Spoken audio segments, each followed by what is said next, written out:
ബാലസുബ്രഹ്മണ്യനും മകൻ രാജുവും വളരെ അടിപൊളിച്ച് ജീവിച്ചിരുന്ന ഒരു ഫാമിലി ആയിരുന്നു. രാജുവിന്റെ അമ്മ ചെറുപ്പത്തിൽ തന്നെ ന്യൂമോണിയ ബാധിച്ച് അവന്റെ ചെറുപ്പത്തിൽ തന്നെ മരിച്ചതായിരുന്നു. പക്ഷേ ആ അപ്പ പിന്നീട് വേറൊരു കല്യാണം കഴിക്കാതെ ആ മകന്റെ നന്മയ്ക്ക് വേണ്ടി മാത്രം ജീവിച്ചു. രാജുവിന് ഭയങ്കര ഇഷ്ടമായിരുന്നു അവരുടെ ചെറുപ്പത്തിലെ അമ്മയുടെ കഥ കേൾക്കാനും. എന്ത് ഒഴിവ് കിട്ടിയാലും അവൻ ആ കഥ പറയി എന്ന് പറഞ്ഞ് അപ്പാവിന്റെ അടുത്ത് വരുമായിരുന്നു. വളരെ സന്തോഷകരമായി പോയിരുന്ന ആ കുടുംബത്തിലേക്ക് വീണ്ടും ഒരു ഹാപ്പി ന്യൂസ് കൂടെ വരികയാണ്. മകൻ ഡിസ്റ്റിങ്ഷനോടുകൂടെ പാസ്സായി എന്ന് അപ്പ അറിയുന്നു.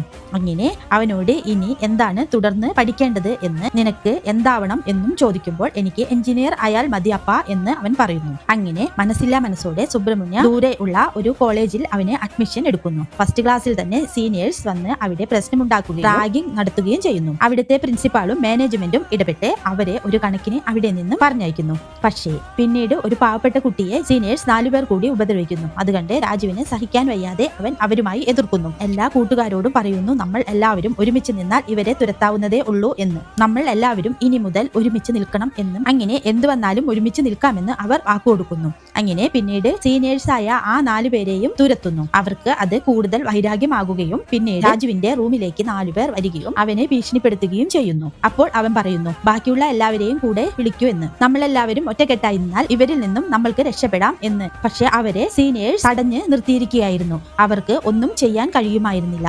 അങ്ങനെ രാജു പേടിച്ച് പുറത്തേക്ക് ഓടുന്നു. അങ്ങനെ അവൻ പേടിച്ച് 4ാം നിലയുടെ മുകളിലേക്കാണ് ഓടുന്നത്. അവിടെ നിന്നും അവൻ ഇവരുടെ കയ്യിൽ അകപ്പെടുന്നതിനേക്കാൾ നല്ലത് താഴേക്ക് ചാടുന്നതാണ് എന്ന് അവൻ ഉറപ്പിക്കുന്നു. ഇങ്ങനെ അവൻ ആ 4ാം നിലയുടെ മുകളിൽ നിന്നും എടുത്തു ചാടി മരണപ്പെടുന്നു. ഇതറിഞ്ഞ് രാജുവിന്റെ അപ്പ സുബ്രഹ്മണ്യൻ വളരെ വിഷമത്തോടുകൂടെ ഒറ്റപ്പെട്ട നിലയിലാകുന്നു. മകന് വേണ്ടി ഇത്രയും കാലം ജീവിച്ച അപ്പാവുക്ക് മകൻ നഷ്ടപ്പെട്ടതിന്റെ വേദന സഹിക്കാവുന്നതിലും അപ്പുറമായിരുന്നു. പിന്നീട് ഇത് കേസാകുകയും പക്ഷേ ആ കേസിൽ വിധി വന്നത് ഈ 4 പേർക്കും അനുകൂലമായി തന്നെയായിരുന്നു. അവർ കുറ്റം ഒന്നും ചെയ്തിട്ടില്ല എന്നും അവൻ സ്വയം എടുത്തു ചാടി ജീവൻ കളഞ്ഞതാണ് എന്നും കോടതി വിധി പറയുന്നു. അങ്ങനെ ഡോക്ടറായ ബാലസുബ്രഹ്മണ്യൻ ഈ 4 പേരെയും തേടി പിടിച്ച് ഓരോരുത്തരെയും ഓരോ വിധത്തിൽ വലയിൽ വീഴ്ത്തുന്നു. എന്നിട്ട് ഒരു റൂമിൽ 4 പേരെയും കൊണ്ടുപോയി അടച്ചിടുകയും അവിടെ അവൻ ചെന്ന് ഒരു ചങ്ങല കൊണ്ട് അവരെ ഓരോരുത്തരെയും ഉപദ്രവിക്കുകയും കൊല്ലാൻ വേണ്ടിയുള്ള ഉദ്ദേശത്തിൽ തന്നെ അവരെ അടിക്കുകയും ചെയ്യുന്നു. എന്നാൽ ഓരോരുത്തരെ തല്ലുമ്പോഴും അവനക്ക് ഓർമ്മ വരുന്നത് അവന്റെ മകന്റെ മുഖമാണ്. ഓരോരുത്തരും തല്ലുമ്പോഴും രാജു പറയുന്നത് പോലെ അങ്ങനെ ആ അപ്പാവുക്ക് തോന്നുകയാണ് തന്റെ മകൻ